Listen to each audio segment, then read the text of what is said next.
कागल तालुक्यातील राजकीय पटलावर मोठी घडामोड घडली असून आगामी जिल्हा परिषद आणि पंचायत समिती निवडणुकीसाठी प्रस्थापित महायुतीच्या विरोधात तिसरी इंडिया आघाडी मैदानात उतरली. तालुक्यातील राष्ट्रीय राज्यस्तरीय पक्ष, विविध संघटना आणि चळवळीतील कार्यकर्त्यांनी एकत्र येत ही नवी मोठ बांधली आहे.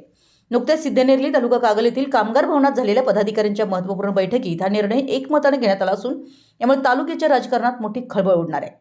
या बैठकीमध्ये आगामी निवडणुकीसाठी जागा वाटप, उमेदवारी निश्चिती आणि आघाडीचा किमान समान कार्यक्रम यावर सविस्तर चर्चा करून निर्णायक घोषणा करण्यात आली आहे.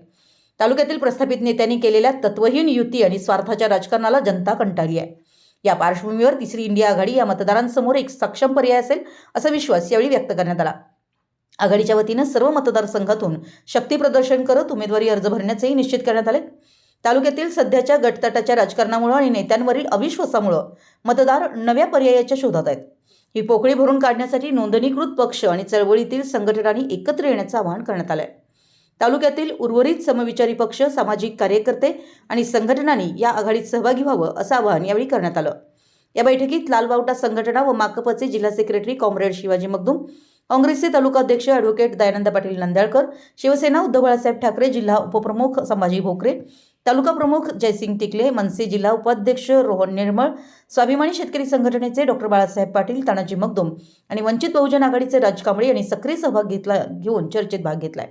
यावेळी व्यासपीठावर अशोक पाटील, अविनाश मगदूम, नामदेव भराडे, प्रभू भोजे, नितेश कोगनोळी, ॲडव्होकेट संदीप चौगुले, शिवतेज विभुते, सचिन घोरपडे, इंद्रजित घाटगे, अशोक शिरोळे, राहुल घराळ यांच्यासह तुकाराम शिंदे यासारखे अनेक प्रमुख कार्यकर्ते व पदाधिकारी मोठ्या संख्येनं उपस्थित होते.